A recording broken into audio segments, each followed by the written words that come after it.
नमस्ते भक्तों, नवरात्रि का महापर्व बहुत ही शुभ और मंगलकारी माना जाता है। ये 9 दिन गंगा जल की हर एक बूंद की तरह पवित्र होते हैं। यह शुभ समय भक्तों के जीवन में खुशियों की सौगात लेकर आता है। इस बार मां दुर्गा हाथी पर सवार होकर आएंगी। हाथी की सवारी को बहुत शुभ माना गया है। हालांकि इसे आंशिक महामारी का कारण भी माना गया है। शास्त्रों में वर्णित है और मान्यताओं के अनुसार अगर शारदीय नवरात्रि पर माता दुर्गा का आगमन उनके वाहन सिंह पर नहीं बल्कि हाथी पर होगा तो यह बहुत ही शुभ और कल्याणकारी माना जाता है। जीवन सुखमय हो जाता है और भक्ति का भरपूर लाभ भक्तों को मिलता है। दोस्तों, इस बार नवरात्रि पूरे 10 दिनों तक मनाई जाएगी ना। एक भी दिन कम ना ज्यादा पूरे 10 दिनों तक मां शेरावाली की विशेष रूप से पूजा आराधना की जाएगी। शारदीय नवरात्रि का महापर्व इस बार अश्विन मास की प्रतिपदा से शुरू होते हैं। इस साल शारदीय नवरात्रि 22 सितंबर से शुरू हो रहे हैं। इस साल नवरात्रि पर उत्तरा, फाल्गुनी नक्षत्र और हस्त योग का संयोग बन रहा है। इस साल नवरात्रि सोमवार 22 सितंबर से शुरू होकर 8 अक्टूबर तक चलेंगे। नवरात्रि का आरंभ घट स्थापना के साथ होता है, जिसे बहुत ही शुभ माना जाता है। 2025 में घट स्थापना सोमवार 22 सितंबर 2025 को की जाएगी। महाव्रत में की गई पूजा बहुत ही शुभ मानी जाती है। इससे समस्त देवी देवताओं की कृपा प्राप्त होती है और पूजा पाठ का फल कई लाख गुना प्राप्त होता है। ऐसे में जो व्यक्ति नवरात्र आने से पहले घर से यह चीजें बाहर कर देता है, उसके घर में मां वैष्णो का आगमन होता है, माता लक्ष्मी का वास होता है और मां शेरावाली आपकी झोली खुशियों से भर देती है। इसीलिए नवरात्र आने से पहले घर से यह चीजें फौरन हटा दें। आज हम कुछ ऐसी ही गलतियों के बारे में जानेंगे जो अगर आपके घर में भी होती है तो माता लक्ष्मी कभी नहीं करती। ऐसे घर में प्रवेश, फिर चाहे आप कितना ही पूजा पाठ कर लो, माता लक्ष्मी ऐसे घर में कभी नहीं आती। ऐसे घर से देवी देवता भी हमेशा नाराज रहते हैं। पूरी जानकारी को देखने के लिए इस वीडियो को अंत तक जरूर देखें। सच्ची श्रद्धा से कमेंट बॉक्स में लिखें जय मां लक्ष्मी के लिए एक लाइक तो बनता है। सबसे पहले नवरात्रि के पहले ही मंदिर की अच्छी तरह से साफ सफाई कर लें। मंदिर के अंदर अगर पुरानी मालाएं हैं, टूटी फूटी मूर्तियां हैं, उसके साथ ही खाली माचिस की डिब्बी रखी हुई है तो उन्हें बाहर फेंक दें। खंडित मूर्ति को किसी नदी में प्रवाहित कर दें। घर में छोटे बच्चों को नवरात्रि का व्रत नहीं रखना चाहिए। इससे उनकी जान को खतरा हो सकता है, क्योंकि इस व्रत में शरीर को अधिक शक्ति की जरूरत होती है। माता शेरावाली की तस्वीर अगर कांच के फ्रेम की है और वह हल्की सी भी अगर टूटी हुई हो तो ऐसी कांच को बदलवा लें या ऐसी तस्वीर को जल में विसर्जित कर दें। टूटी मूर्ति की पूजा करने से, टूटी तस्वीर की पूजा करने से आपकी श्रद्धा, भक्ति, व्रत आदि सब टूट जाता है। आपका व्रत खंडित हो जाता है। दोस्तों, नवरात्रि के 9 दिन बहुत ही पवित्र होते हैं। नवरात्रि के 9 दिनों घर को साफ सुथरा और पवित्र रखना अति आवश्यक है। इसीलिए नवरात्रि के 9 दिनों में ब्रह्मचर्य का पालन किया जाता है और तामसिक भोजन ग्रहण नहीं किया जाता। नवरात्रि के 9 दिनों में माता रानी के भक्तों को प्याज, लहसुन, मांस, मदिरा और अंडे से दूर रहना चाहिए। अधिकतर भक्त इस नियम का पालन भी करते हैं, लेकिन वह एक गलती कर बैठते हैं। वह नवरात्रि के 9 दिनों में अपने घर में इन अपवित्र चीजों को रख लेते हैं। ऐसा भूलकर भी नहीं करना चाहिए। भागवत पुराण के अनुसार नवरात्रि के 9 दिनों तक माता रानी अपने भक्तों के घर में वास करती हैं। अगर आप भी चाहते हैं कि माता रानी आपके घर में वास करें तो आप अपने घर के वातावरण को पवित्र रखें और नवरात्रि शुरू होने से पहले ही अपने घर से प्याज, लहसुन, मीट, अंडा और मदिरा को बाहर निकाल दें। अपने घर को साफ रखें। इन वस्तुओं को घर से बाहर निकालने के बाद अपने घर में गंगा जल का छिड़काव अवश्य करें। भगवत गीता में भगवान कृष्ण कहते हैं, बगैर गंगा जल छिड़काव कोई भी मंगल कार्य सफल नहीं माना जाता। गंगा जल का छिड़काव स्वयं भगवत गीता में श्री कृष्ण ने बताया था। अगर आपके घर में गंगा जल ना हो तो मार्केट से गौमूत्र ला सकते हैं और गौमूत्र लाकर आप गौमूत्र का अपने घर में छिड़काव करें। बस थोड़ा सा पानी में डाल लें, इससे आपके घर का वातावरण पवित्र हो जाएगा। घर में मौजूद नकारात्मक ऊर्जा भी नष्ट हो जाएगी। और जिस घर में वातावरण पवित्र होता है और नकारात्मक ऊर्जा नहीं होती, वहां माता रानी का वास सदैव होता है। नवरात्रि के पहले आप अपने पूरे घर की अच्छी तरह से साफ सफाई कर लें। घर में जो भी फालतू सामान है, फटे पुराने कपड़े हैं, उन्हें बाहर निकाल दें। घर में बेकार पड़ा सामान नकारात्मक ऊर्जा लाता है, इसीलिए गंदगी बिल्कुल भी ना करें। धूप दीप जलाकर वातावरण को स्वच्छ रखें। माता के आगमन के लिए घर का दरवाजा जरूर सजाना चाहिए।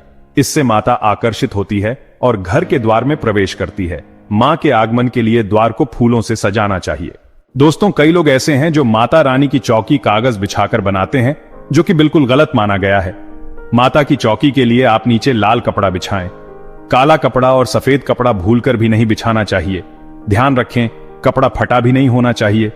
भक्तों, अगर आपके घर में देवी देवताओं की खंडित मूर्ति, दिया या फटा हुआ चित्र हो तो उसे किसी पवित्र नदी में विसर्जित कर दें, क्योंकि ऐसी मूर्तियां और चित्र दुर्भाग्य लाती हैं। देवी देवताओं की खंडित मूर्ति की पूजा ना करें और ना ही उन्हें घर में रखें, क्योंकि उन्हें घर में रखना बुरा माना जाता है। वहीं अधिकतर लोग अपनी छत पर या घर के मुख्य दरवाजे के आसपास कबाड़ इकट्ठा कर देते हैं। ऐसा करना अशुभ माना जाता है। अगर आपने भी अपने घर में घर के मुख्य दरवाजे पर या छत पर या फिर खासकर घर की उत्तर दिशा में कबाड़ इकट्ठा कर दिया है, तो नवरात्रि शुरू होने से पहले उस कबाड़ को घर से अवश्य ही निकाल दें। यदि आपके घर कोई भी बंद घड़ी है तो नवरात्रि शुरू होने से पहले उसे अपने घर से हटा दें और नई घड़ी ले आएं या उसकी मरम्मत करवा लें। घड़ी को प्रगति का प्रतीक माना जाता है। बंद घड़ी समय से पीछे चलने वाली हमारी प्रगति में बाधा डालती है। इसीलिए नवरात्रि शुरू होने से पहले ही आप बंद घड़ी को घर से बाहर निकाल दें। दोस्तों, अगर आपके घर के मंदिर में किसी भी तरह का कोई फालतू सामान रखा है, जैसे कि सड़े गले फूल, अगरबत्ती, धूप बत्ती के डिब्बे या माचिस आदि के डिब्बे, या कोई भी खाली पैकेट मंदिर में ना रखें, या फिर कोई फटी पुरानी धार्मिक पुस्तक या भगवान के कोई भी पुराने कपड़े जो घिस गए हैं या मुकुटमाला जो खराब हो गई है, तो उन्हें आप जितना जल्दी हो सके अपने मंदिर से हटा दें। नवरात्रि से पहले आप अपने मंदिर की और मंदिर के आसपास की साफ सफाई अवश्य ही करें, तभी माता रानी की चौकी स्थापित करें। इसके साथ ही आप अपने धन रखने के स्थान की सफाई भी अवश्य करें, क्योंकि नवरात्रि के दौरान मां लक्ष्मी भी गृह प्रवेश करती हैं। धन रखने के स्थान पर किसी भी तरह का कोई भी फालतू सामान या टूटा हुआ सामान ना रखें। धन रखने के स्थान को मंदिर की तरह ही साफ रखें। नवरात्रि के दौरान माता रानी की पूजा में कौड़ियों को शामिल करें। माता रानी के साथ साथ रोजाना कौड़ी का भी पूजन करें। इसके बाद कौड़ी को धन रखने के स्थान पर रख दें। ऐसा करने से बरकत हमेशा होती है। अगर आपके पास पुराने जूते चप्पल इकट्ठे हो गए हैं तो नवरात्रि से पहले उन्हें घर से बाहर निकाल दें। पुराने जूते चप्पल की अशुभता के कारण ही घर में नकारात्मक ऊर्जा आती है और घर में अशांति का माहौल रहता है। नवरात्रि आने से पहले घर से निकालना ना भूलें। अगर जिस घर में कबाड़ ज्यादा होता है उस घर में माता रानी का वास नहीं करती। साथ ही साथ टूटे फूटे बर्तन अगर घर में पड़े हैं या टूटा हुआ आईना भी अगर घर में हो तो उसे भी निकाल दें। घर में टूटे फूटे ईंट पत्थर भी नहीं रखना चाहिए, इससे माता लक्ष्मी नाराज हो जाती है। अब हम जानते हैं नवरात्रों के दौरान क्या नहीं खाना चाहिए और क्यों नहीं पीना चाहिए, और कौन सा फल खाने से व्रत संपूर्ण और सफल हो जाता है। दोस्तों, नवरात्रि के दिन सेब जरूर खाना चाहिए। शास्त्रों में बताया जाता है कि भगवान के भोग में सेब आदि जरूर अर्पित किया जाता है। अगर आपका व्रत है तो आपको केला, पपीता, तरबूज और मीठे अंगूर जरूर खाना चाहिए। इन फलों से व्रतधारी को शक्ति मिलती है और व्रत संपूर्ण हो जाता है। शास्त्रों में बताया जाता है कि नवरात्रों के दिनों में सीताफल जरूर खाना चाहिए। सीताफल खाने से 10 ऐसी बीमारियां हैं जो खत्म हो जाती हैं। माना जाता है कि नवरात्रों के दिनों में सीताफल का घर में प्रवेश होना बड़ा ही शुभ माना गया है। सीताफल खाने से नवरात्रि का व्रत सफल हो जाता है, क्योंकि इसमें माता सीता का आशीर्वाद मिला हुआ होता है। जो नवरात्रि के दौरान सीताफल खाता है उसे दुखों का सामना नहीं करना पड़ता। सीताफल आपको जरूर खाना चाहिए। भक्तों, नवरात्रि के 9 दिन शक्तिमान दुर्गा को समर्पित होते हैं। नवरात्रि के 9 दिन माता रानी के 9 अलग अलग स्वरूपों का पूजन किया जाता है। नवरात्रि के 9 दिनों में माता रानी को अलग अलग स्वरूप के हिसाब से अलग अलग भोग अर्पित किए जाते हैं। लेकिन क्या आप जानते हैं, कुछ ऐसी वस्तुएं हैं जिन्हें नवरात्रि के दौरान भूलकर भी माता रानी को अर्पित नहीं करना चाहिए। अगर इन वस्तुओं को आप गलती से भी माता रानी को अर्पित कर देते हैं तो आपको व्रत और पूजन का पूर्ण लाभ नहीं होगा। इसीलिए माता रानी की कृपा प्राप्त करने के लिए आपको यह जानना अति आवश्यक है कि वह कौन सी ऐसी वस्तु है जो माता रानी के पूजन में भूल कर भी इस्तेमाल नहीं करना चाहिए। तो आइए मां का जयकारा लगाते हुए वीडियो को शुरू करते हैं। नंबर 1, नवरात्रि के दौरान शादीशुदा महिलाओं को सफेद कपड़े पहनकर पूजा पाठ नहीं करना चाहिए। साथ ही साथ काले कपड़े भी नहीं पहनना चाहिए, इससे पूजा व्रत आदि खंडित हो जाते हैं। माता की चौकी जब आप लगाएं तो उसके नीचे कागज नहीं लगाना चाहिए। माता की चौकी हमेशा लाल कपड़ा बिछाकर ही बनाना चाहिए। हमेशा याद रहे, नवरात्रों के 9 दिनों तक व्रतधारी को अपना आसन चौकी के आगे ही लगाना चाहिए और मंदिर को नवरात्रों के दौरान अकेला नहीं छोड़ा जाता। यह बहुत ही अशुभ माना जाता है। इससे दुर्गा माता नाराज हो जाती हैं और हमेशा के लिए चली जाती है। नंबर 2, नारियल। हिंदू धर्म में नारियल को समृद्धि, धन, श्रद्धा और सम्मान का सूचक माना जाता है। नारियल को श्रीफल भी कहा जाता है। नारियल को सुख समृद्धि में वृद्धि करने वाला माना जाता है। नारियल का हर मांगलिक कार्य में विशेष महत्व होता है। जैसे कि आप सभी जानते हैं कि माता रानी के कई मंदिरों में नारियल से बलि भी दी जाती है और माता रानी के पूजन में नारियल का इस्तेमाल हम सभी करते हैं। खासकर कलश की स्थापना नारियल रखकर ही की जाती है। माता रानी के पूजन में हम नारियल इस्तेमाल करते समय कुछ गलतियां कर बैठते हैं। भक्तों, नारियल कई प्रकार के होते हैं, एक हरा दूसरा सूखा जिसके अंदर पानी होता है। माता रानी के पूजन में सदैव पानी वाला और जटा वाला नारियल ही इस्तेमाल करें। नारियल का पूर्ण होना चाहिए, नारियल चटका हुआ या टूटा हुआ नहीं होना चाहिए, क्योंकि साबुत नारियल ही पूर्ण और पवित्रता का प्रतीक होता है। साबुत नारियल ही सुख समृद्धि का प्रतीक होता है।